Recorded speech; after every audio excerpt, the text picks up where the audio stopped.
أيها الذين آمنوا صلوا عليه وسلموا تسليما. بابا سے بلند درود پاک پڑھیں. الصلاۃ والسلام علیک یا سید یا رسول اللہ وعلی آلک واصحابک یا سید یا حبیب اللہ. الصلاۃ والسلام علیک یا سید یا رسول اللہ وعلی آلک واصحابک یا سید یا رحمۃ للعالمین. حمدا سلامہ تعریفہ رب کائنات دے واسطے انگن درود و سلام نبی مکرم شفیع معظم نور مجسم تاجدار انبیاء احمد مجتبی جناب محمد مصطفیٰ صلی اللہ علیہ وآلہ وسلم کی بارگاہ بے کس پناہ میں ہدیات پیش کرنے کے بعد معزز و حاضرین و سامعین،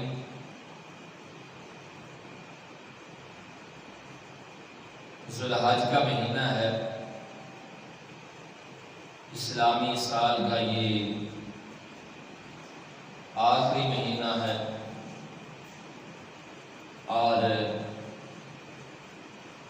اس مہینے کی 18 تاریخ کو ذوالحج کی 18 کو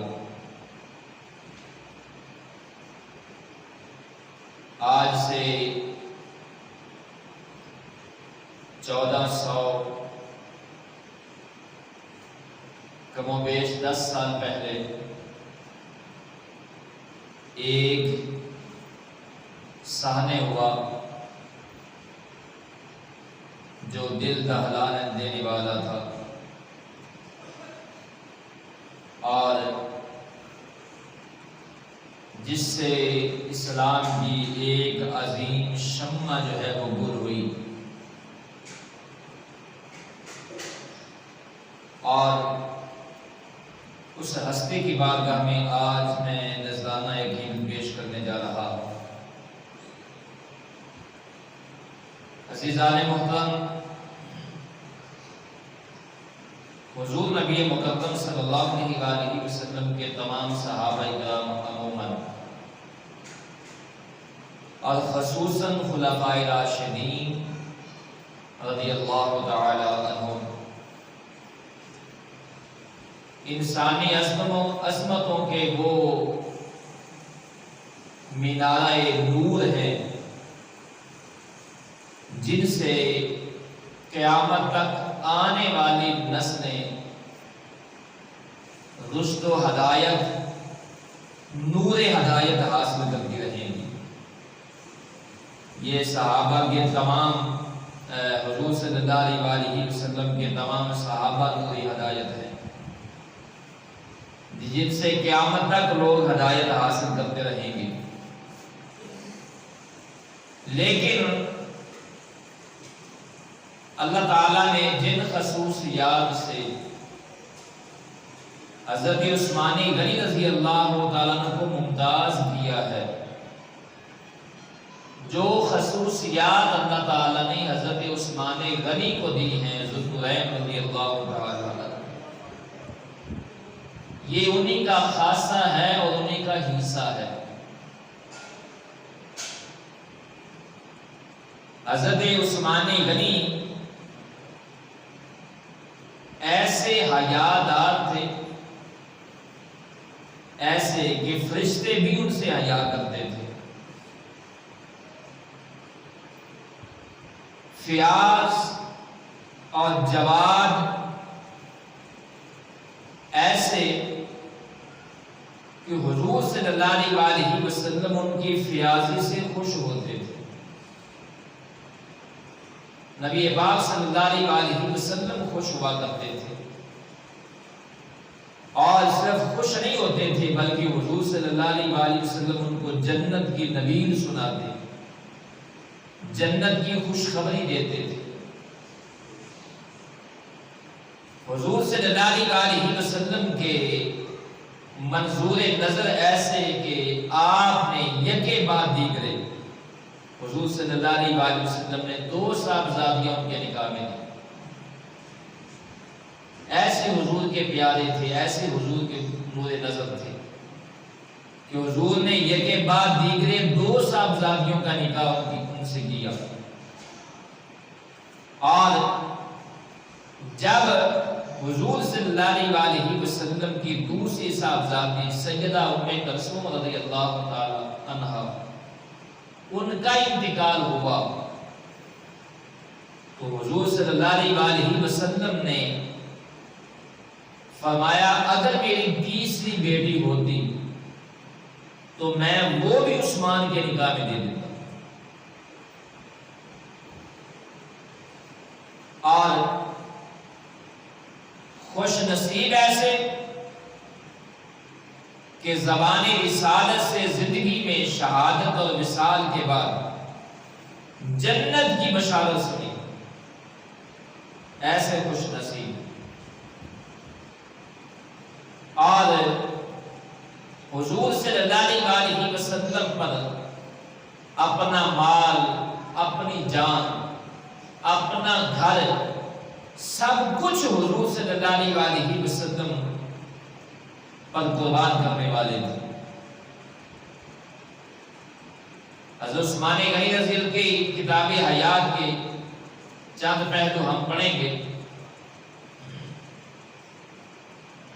حضرت عثمان غنی رضی اللہ تعالیٰ عنہ، آپ کا نام عثمان ہے، ابو عبداللہ اور ابو عمر یہ آپ کی کنیت ہے. ذوالنورین یہ آپ کا لقب ہے جو حضور سے ملا. آپ کے والد کا نام عفان ہے، عفان بن ابی العاص، اور آپ کی والدہ کا نام عربی بنت کریز تھا. حضرت عثمان غنی رضی اللہ عنہ کا سلسلہ نسب 5ویں پشت میں جا کر حضور سے مل جاتا ہے. 5ویں پشت میں، یعنی عبد مناف پر حضور صلی اللہ علیہ وسلم سے ان کا نسب مل جاتا ہے. حضرت عثمان غنی رضی اللہ عنہ کی جو نانی ہے وہ حضور کی سگی پھوپھی ہے،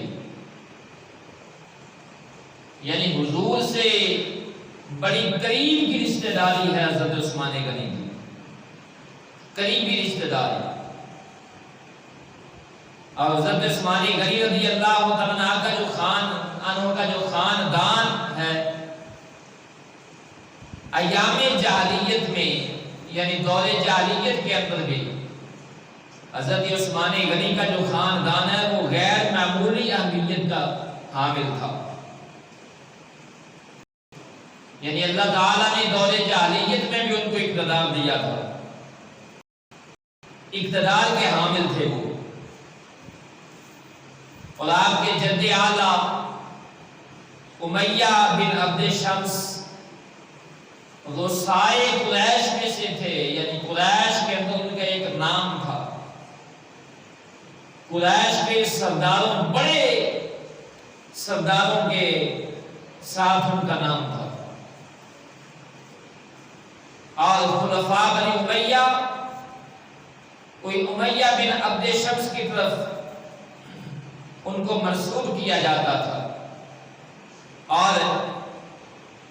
امیہ کی طرف منسوب ہونے کی وجہ سے انہیں امویین کہا جاتا تھا. ابو سفیان بن حرب جنہوں نے قبول اسلام سے پہلے تمام غزوات میں رئیس قریش کی حیثیت سے لشکر قریش کی قیادت کی، وہ اموی تھے. یعنی مقصد یہ ہے کہ حضرت عثمان غنی کا خاندان شرافت، ریاست، غزوات کے اعتبار سے عرب کے اندر نہایت ممتاز تھا، نہایت شاندار تھا۔ بنو ہاشم کے بعد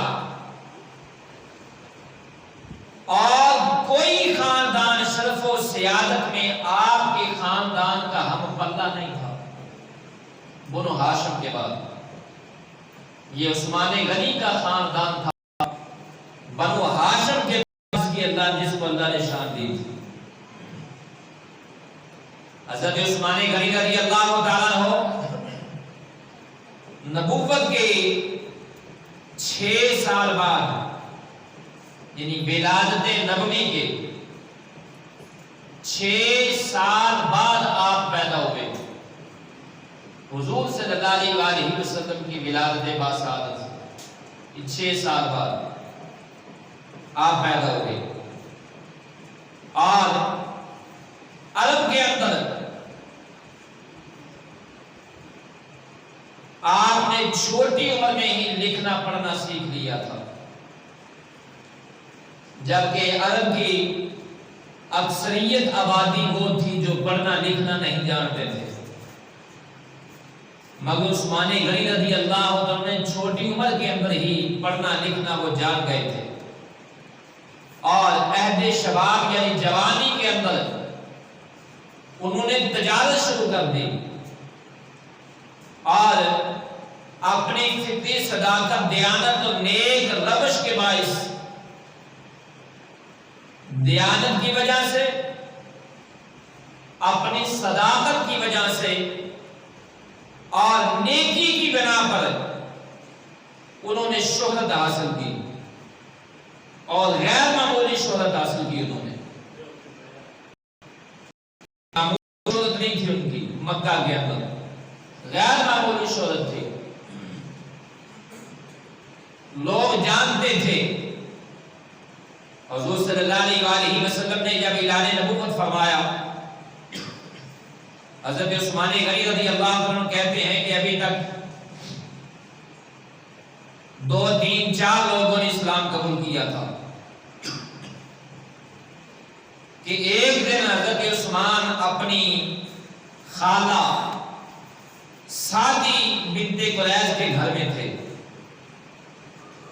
حضور صلی اللہ علیہ وسلم کے دعوی نبوت کا تذکرہ چھڑ گیا،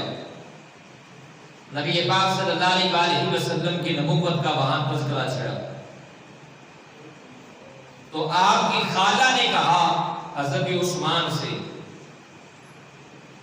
اب غور کریں کہ اس وقت حضرت عثمان کی عمر کتنی تھی؟ 40 سال کی عمر میں حضور صلی اللہ علیہ وسلم نے اعلان نبوت فرمایا، اور ولادت نبوی کے 6 سال بعد حضرت عثمان غنی پیدا ہوئے، یعنی 34 سال آپ کی عمر ہے، اور 34 سال کی عمر کا آدمی جو ہے وہ اچھی خاصی سمجھ بوجھ رکھنے والا ہوتا ہے، نفع نقصان کو پہچاننے والا ہوتا ہے، بات کو سمجھنے والا اور بات کو پرکھنے والا ہوتا ہے۔ حضرت عثمان کہتے ہیں میں اپنی خالہ کے گھر میں تھا، سعدی بنت قریظ کے گھر میں، وہاں حضور کا تذکرہ چھڑا، اور میری خالہ نے مجھ سے کہا محمد بن عبداللہ اللہ کے رسول ہیں۔ اللہ اکبر، کہتی ہیں وہ اللہ کے رسول ہیں، ان کے پاس جبریل آتے ہیں، یعنی اللہ کا فرشتہ آتا ہے ان کے پاس، اور ان کا پیغام سورج کی طرح روشن ہے، یعنی اس کے اندر کوئی شک و شبہ کی گنجائش نہیں ہے، وہ تو سورج کی طرح روشن ہے، اور ان کے دین کے اندر خیر ہے، بھلائی ہے، اچھا دین لے کر وہ آئے ہیں۔ آپ کی خالہ نے کہا ان کا حکم ماننا چاہیے، ان کی بات سننی چاہیے، اور ان کے خلاف جو محاذ آرائی کرے گا، جو محمد بن عبداللہ صلی اللہ علیہ وسلم کے خلاف محاذ آرائی کرے گا، جو ان کی خلاف ورزی کرے گا، جو ان کا انکار کرے گا، سعدی بنت قریظ کہتی ہیں کہ اس نے اپنی دنیا بھی برباد کر دی، تباہ کر دی، اپنی آخرت بھی تباہ کر دی۔ حضرت عثمان غنی رضی اللہ عنہ کہتے ہیں کہ میں وہاں سے اٹھا، چند دن بیت گئے اور میں غور و فکر کرتا رہا، حتیٰ کہ ایک دن سیدنا صدیق اکبر رضی اللہ عنہ آپ سے میری ملاقات ہو گئی، اور صدیق اکبر کہتے ہیں کہ میرے قریبی دوستوں میں سے تھے، اور ان سے میرا گہرا تعلق تھا دوستی کا۔ کہتے ہیں کہ سیدنا صدیق اکبر نے مجھے پریشان دیکھا، جب متفکر پایا تو پوچھا، اے عثمان خیر ہے؟ آپ کے چہرے پر پریشانی ہے، تو کیا میں پوچھ سکتا ہوں کہ پریشانی کی وجہ کیا ہے؟ تو حضرت عثمان غنی نے کہا، اب وہ ساری بات سنائی جو اپنی خالہ سے سنی تھی، وہ ساری بات کہہ سنائی سیدنا صدیق اکبر سے۔ تو سیدنا صدیق اکبر رضی اللہ عنہ نے فرمایا، اے عثمان کیا آپ جیسے شناس پرست جو ہے آدمی کے سامنے، اور آپ جیسے سمجھدار آدمی کے سامنے حق اور باطل جو ہے یہ چھپا رہ سکتا ہے، مشتبہ رہ سکتا ہے؟ آپ بھی حق اور باطل کو سمجھ نہیں سکتے اور ابھی تک سمجھ نہیں پائے؟ سیدنا صدیق اکبر نے کہا، اے عثمان مجھے بتائیں، آپ کے خاندان والے یا ہمارے مکے والے جن خداؤں کو، جن بتوں کو، ان کی جو پوجا کر رہے ہیں، اے عثمان مجھے بتائیں کہ آپ اپنے ہاتھ سے تراشیدہ ہیں، اپنے ہاتھوں سے تراشے ہوئے بتوں کی جو عبادت کر رہے ہیں، کیا وہ سن سکتے ہیں؟ کیا وہ دیکھ سکتے ہیں؟ کیا وہ بول سکتے ہیں؟ کیا وہ کسی کو نفع دے سکتے ہیں؟ کیا کسی کا نقصان کر سکتے ہیں؟ تو عثمان غنی رضی اللہ عنہ نے کہا، صدیق آپ نے بات تو ٹھیک کی ہے، جن کو ہم پوجتے ہیں اور جن کی ہم پوجا کر رہے ہیں، ہمارے بڑے پوج رہے ہیں، وہ نہ سن سکتے ہیں، نہ بول سکتے ہیں، نہ دیکھ سکتے ہیں، نہ کسی کا نفع کر سکتے ہیں، نہ کسی کا نقصان کر سکتے ہیں۔ تو سیدنا صدیق اکبر رضی اللہ عنہ نے کہا، اے عثمان سب کچھ دیکھتے اور سمجھتے ہوئے بھی آپ پھر بھی ان کی پوجا کریں گے؟ سیدنا صدیق اکبر رضی اللہ عنہ نے کہا، آؤ ہم اس خدا کو کیوں نہ مانیں، اس رب کے آگے اپنا سر کیوں نہ جھکائیں، جو رب دن بھی سنتا ہے، رات بھی سنتا ہے، جو جلوت میں بھی سنتا ہے، خلوت میں بھی سنتا ہے، جو خوشی میں بھی سنتا ہے، جو بیماری کے اندر، دکھ کے اندر بھی آدمی ہو تب بھی سنتا ہے۔ کہتے ہیں میں فوری جو ہے سیدنا صدیق اکبر کے ساتھ حضور صلی اللہ علیہ وسلم کی بارگاہ میں حاضر ہوا، اور جب میں بارگاہ رسالت میں حاضر ہوا اس وقت حضرت علی کرم اللہ وجہ الکریم بھی وہاں موجود تھے۔ حضرت ابوبکر صدیق نے حضور سے میرے بارے میں عرض کی، جب حضور سے عرض کی گئی اور حضور صلی اللہ علیہ وسلم نے مجھ سے مخاطب ہو کر فرمایا، عثمان جنت قبول کر لو، اے عثمان جنت قبول کر لو، میں تمہارا اور تمام مخلوق کا رسول ہوں، میں تمہاری طرف اور تمام مخلوق کی طرف رسول بن کر آیا ہوں۔ کہتے ہیں بس یہ کلام سننا تھا کہ میرے دل پر اثر ہوا، چوٹ لگی۔ عاشق نے کہا کہ لگ گئی چوٹ محبت والی، تے عشق نشے وچ آیا، تن من دی رہی خبر نہ کائی، ایسا عشق نے شور مچایا، کہتے ہیں کہ بس وہ دل پر چوٹ لگی اور میں نے فوری جو ہے رسول اللہ صلی اللہ علیہ وسلم کے ہاتھ پر کلمہ پڑھ لیا، فوری حضور صلی اللہ علیہ وسلم کی غلامی اختیار کی اور میں نے گواہی دی، یا رسول اللہ صلی اللہ علیہ وسلم میں گواہی دیتا ہوں آپ اللہ کے رسول ہیں، اور میں گواہی دیتا ہوں کہ اللہ کے سوا کوئی بھی عبادت کے لائق نہیں ہے۔ آپ کہتے ہیں کہ میں حضور کی بارگاہ میں جب میں نے اسلام قبول کیا تو پھر حضور نے نوازا۔ کیسے نوازا؟ اختصار کے ساتھ عرض کر رہا ہوں، وقت کو مد نظر رکھتے ہوئے حضور نے کیسے نوازا؟ نبی پاک صلی اللہ علیہ وسلم کی صاحبزادی حضرت رقیہ رضی اللہ تعالیٰ عنہ، نبی پاک صلی اللہ علیہ وسلم نے ان کا نکاح ابو لہب کے بیٹے کے ساتھ کیا اعلان نبوت سے پہلے، اور انہوں نے اسلام کی دشمنی کی اور حضور صلی اللہ علیہ وسلم کی دشمنی کی۔ حضور صلی اللہ علیہ وسلم کی بیٹی کو طلاق دی، نبی پاک صلی اللہ علیہ وسلم نے اپنی بیٹی سیدہ رقیہ کا نکاح حضرت عثمان غنی سے کر دیا۔ حضور صلی اللہ علیہ وسلم نے نوازا، تقریباً 14 سال تک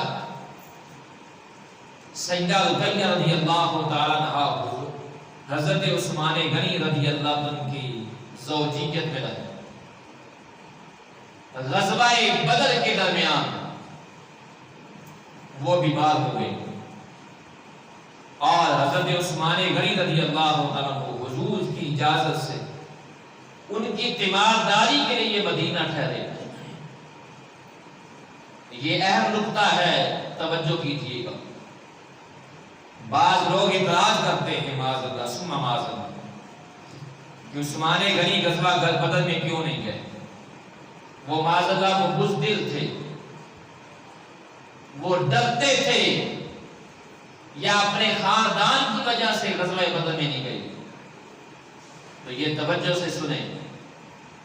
غزوہ بدر کے دنوں میں سیدہ رقیہ رضی اللہ عنہا بیمار تھی اور وہ مدینہ میں تھی،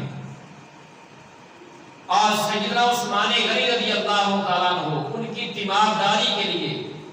حضور کی اجازت سے نبی پاک صلی اللہ علیہ وسلم نے عثمان غنی کو حکم دیا تھا کہ آپ یہاں ان کی تیمارداری کے لیے ان کے پاس ٹھہریں، ان کی دیکھ بھال کے لیے آپ یہاں مدینہ میں ٹھہریں۔ ان کی دیکھ بھال کے لیے، ان کی تیمارداری کے لیے سیدنا عثمان غنی مدینہ میں رک گئے، غزوہ بدر میں شریک نہ ہو سکے۔ اب دیکھیں، یہ اسلام کی اہم جنگ تھی، پہلی جنگ ہے اسلام کی، اور جس کو قرآن نے، جس کو اسلام نے فرقان کہا ہے، جس نے اسلام اور کفر کے درمیان فرق کر دیا ہے، یوم الفرقان کہا ہے اس کو قرآن نے۔ اور یہ اتنا اہم مقام ہے اسلام کے اندر، اسلامی تعلیم کے اندر، مگر عثمان غنی رضی اللہ عنہ حضور کے حکم سے، حضور کی اجازت سے آپ اس غزوہ میں نہیں گئے۔ اب مجھے بتائیں، آج تو لوگ ایک جو ہے وہ کسی جماعت کی تبلیغ کے لیے، وہ بھی اسلام کی تبلیغ، آپ 100% جو ہے اسلام کی تبلیغ نہیں کہہ سکتے، اسے جماعت کی تبلیغ بھی کہہ سکتے ہیں، کیونکہ ایک جماعت کا سلیبس ہے،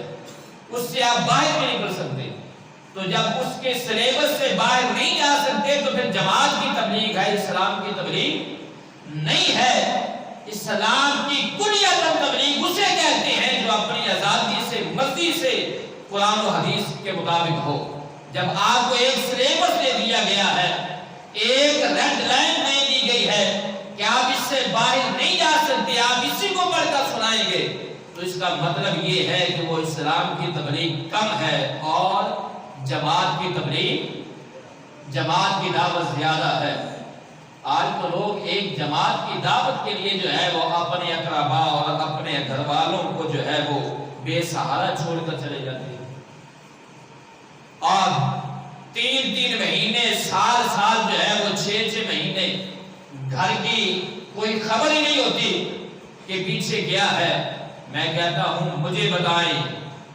حضور سے بڑھ کر بھی کوئی اسلام کو جاننے والا ہے؟ خلفائے راشدین سے بڑھ کر بھی کوئی اسلام کو جاننے والا ہے؟ سیدنا عثمان غنی کو جنگ کے اندر جو اہم جنگ تھی، اہم غزوہ تھا، اس میں جانے کی اجازت صرف اس لیے نہیں دی کہ عثمان غنی کی زوجہ بیمار ہے۔ حضور نے فرمایا آپ ان کی دیکھ بھال کے لیے یہاں ٹھہریں گے۔ عثمان غنی مدینہ میں رکے، اور انہی دنوں میں سیدہ رقیہ رضی اللہ عنہا جان پر نہ ہو سکی، صحت یابی نہ پا سکی،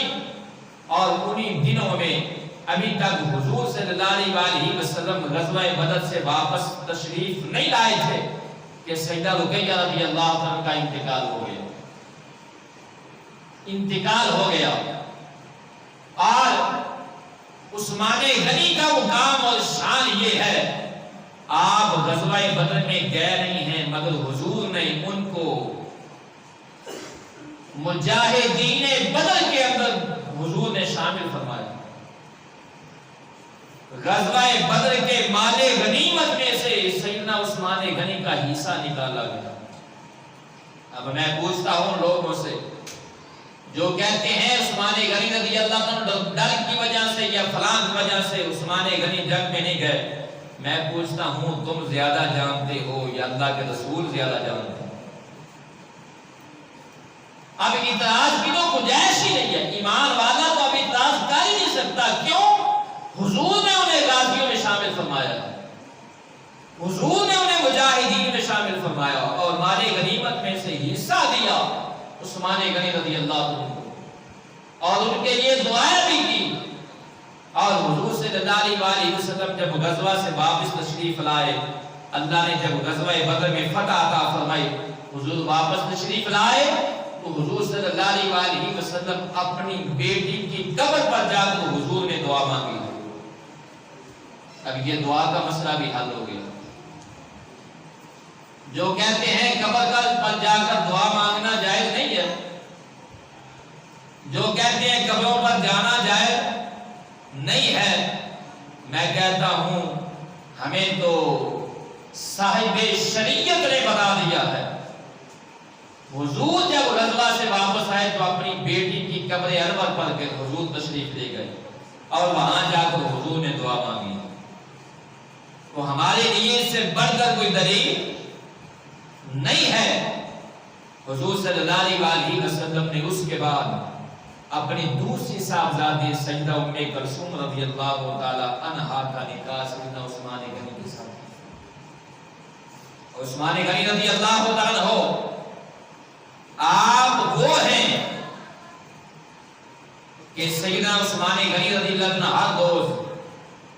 صدقہ خیرات کیا کرتے تھے، ہر روز، اور ہر جمعہ کو سیدنا عثمان غنی ایک غلام آزاد کیا کرتے تھے۔ اور آپ کی سخاوت صرف یہی نہیں ہے، بلکہ صحابہ جب مدینہ میں آئے تو غربت مفلسی کی حالت میں تھے، بلکہ یہاں تک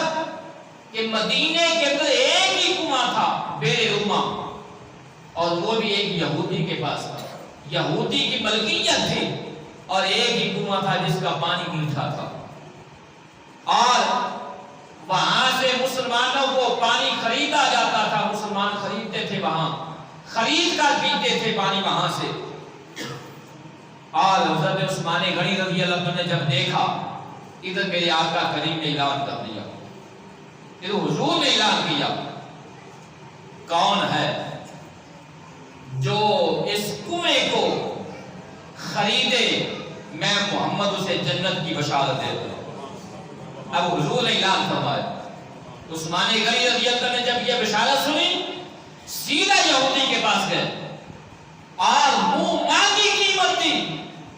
1 روپیہ 1 درہم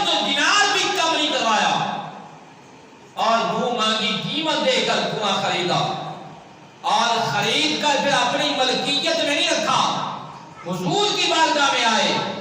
یا رسول اللہ صلی اللہ علیہ وسلم فدا کا ابی و امی، حضور میں نے وہ کنواں خریدا ہے اور آپ کی نظر کر رہا ہوں، آپ کی بارگاہ میں ہے، اب جو چاہے مسلمان جتنا چاہے جیسے چاہے وہاں سے پانی پی۔ مسجد نبوی کی جگہ کی باری آئی اور مسجد نبوی کی جگہ جو ہے عثمان غنی نے اپنی رقم سے خریدی ہے، اپنی جیب سے، اپنی پاکٹ سے، اپنے مال سے مسجد نبوی کی جگہ خریدی، خرید کر مسجد کو وقف کی، حضور کی بارگاہ میں پیش کر دی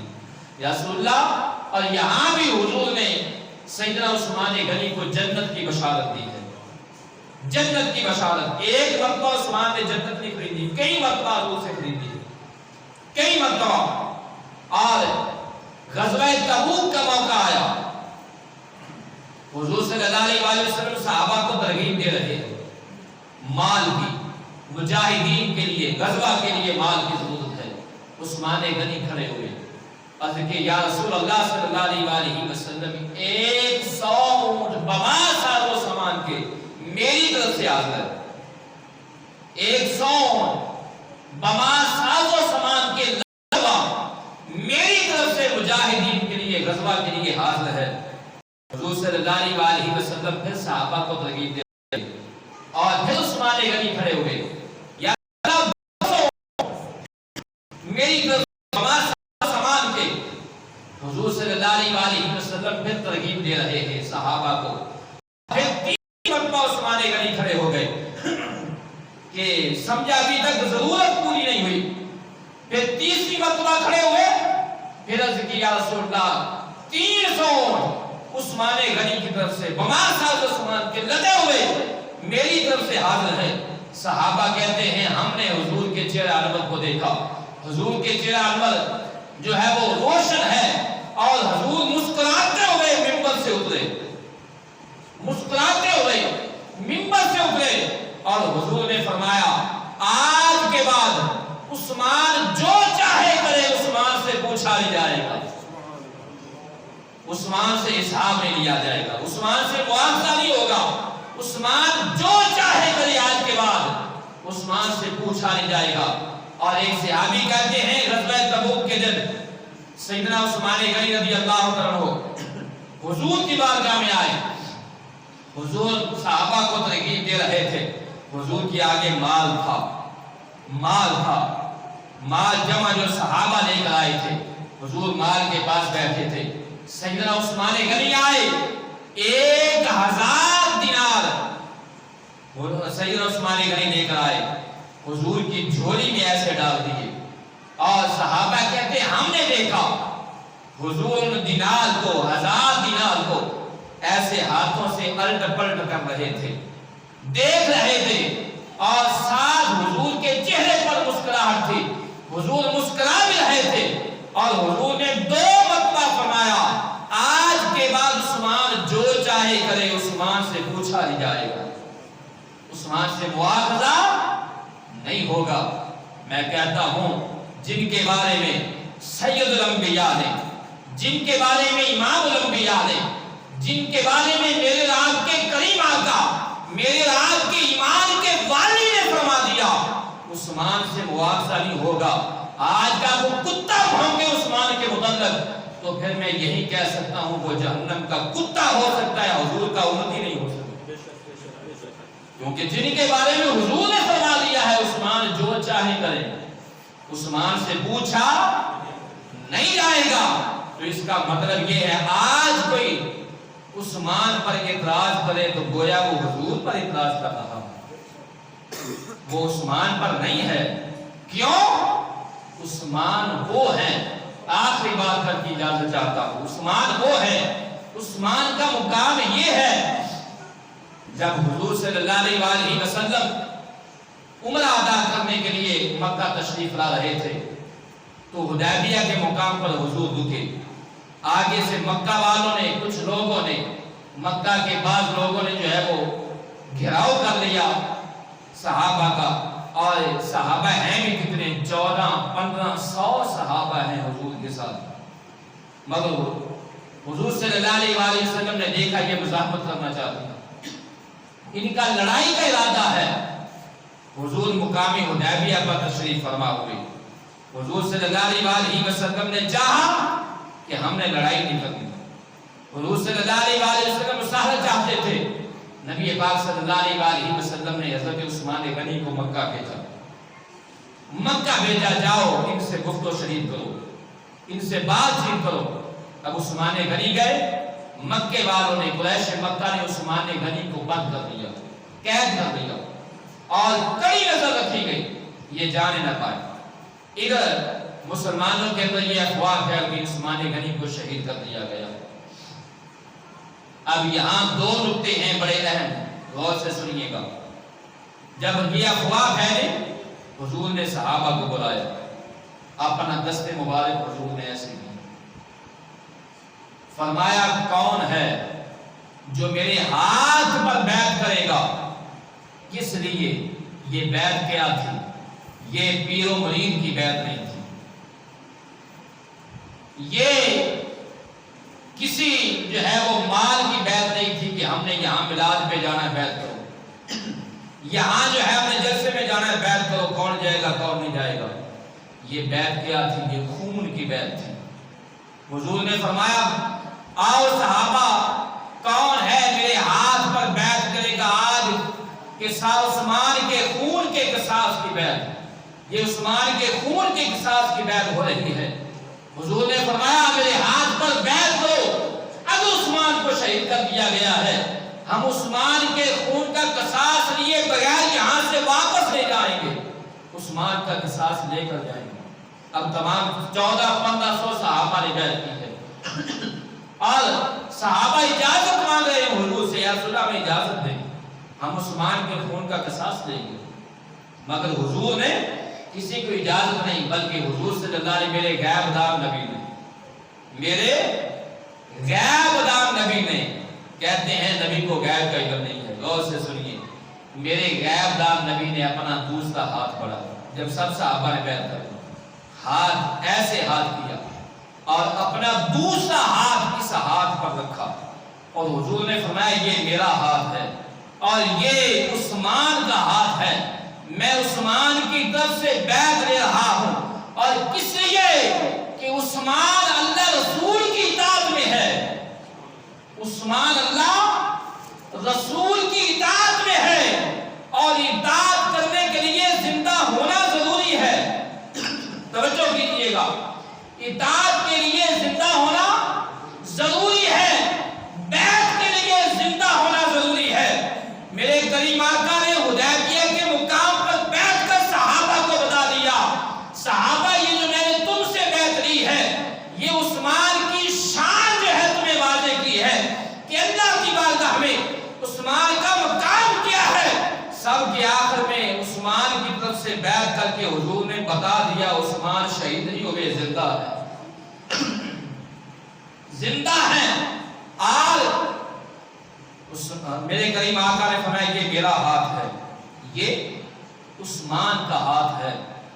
اور یہاں ہی پھر رب العالمین نے فرما دیا، اللہ نے قرآن نازل کیا، اور رب العالمین نے فرمایا محبوب جو آپ کے ہاتھ پر بیعت کر رہے ہیں، جو آپ کے ہاتھ پر بیعت کر رہے ہیں، یہ آپ کے ہاتھ پر بیعت نہیں کر رہے، یہ رب کے ہاتھ پر بیعت کر رہے ہیں۔ توجہ کیجیے گا، کس کے ہاتھ پر؟ اللہ کے ہاتھ پر بیعت کر رہے ہیں، تو پھر یہ کہنا ہوگا محمد کا ہاتھ کس کا ہاتھ ہے؟ اللہ کی بارگاہ میں حضور کے ہاتھ کا جو مقام ہے وہ کیا ہے؟ اس ہاتھ کو اللہ نے اپنا ہاتھ کہا، اور حضور کی بارگاہ میں جو عثمان کا ہاتھ ہے، بلکہ اس کو ایک شعر کے اندر یوں کہہ لیں کہ اللہ کا ہاتھ، نبی کا ہاتھ اللہ کا ہاتھ ہے، اور عثمان کا ہاتھ نبی کا ہاتھ ہے، تو پھر یہ کیوں نہ ہو کہ اس ہاتھ میں جڑا واقعہ تھی۔ حضور صلی اللہ علیہ وسلم نے یہ بتا دیا ہے کہ عثمان کا ہاتھ میرا ہاتھ ہے، میرا ہاتھ اللہ کا ہاتھ ہے، جو اللہ کے ہاتھ کا انکار کرے وہ بھی کافر ہے، اور جو نبی کے ہاتھ کا یہاں انکار کرے وہ بھی کافر ہے۔ اور عثمان کے ہاتھ کو اللہ حضور نے اپنا ہاتھ کہا، اور جو یہاں عثمان کے ہاتھ کا انکار کرے اسے نبی کے ہاتھ کا انکار کر دیا، دار اسلام سے وہ بھی خارج ہو گیا۔ اس لیے میں کہتا ہوں ایمان تب تک ہی قبول ہے جب تک دل میں صحابہ کی بھی محبت ہوگی، اہل بیت کی بھی محبت ہوگی۔ جس کے دل میں عثمان کا بغض ہوگا، ایک رائی دانے کے برابر بھی عثمان کا بغض ہوگا، رب کعبہ کی قسم ہے اس کا ایمان حضور کی بارگاہ میں قبول نہیں ہو سکتا، اور جس کا ایمان حضور کی بارگاہ میں قبول نہیں ہو سکتا اللہ کی بارگاہ میں قبول نہیں ہو سکتا۔ جس کے دل میں صحابہ کا بغض ہوگا اس کی دنیا بھی تباہ ہے، آخرت بھی تباہ ہے۔ اللہ رب العزت کی بارگاہ میں دعا ہے اللہ تعالیٰ مجھے آپ احباب کو صحابہ اہل بیت سے محبت کی توفیق عطا فرمائے، آمین و آمین۔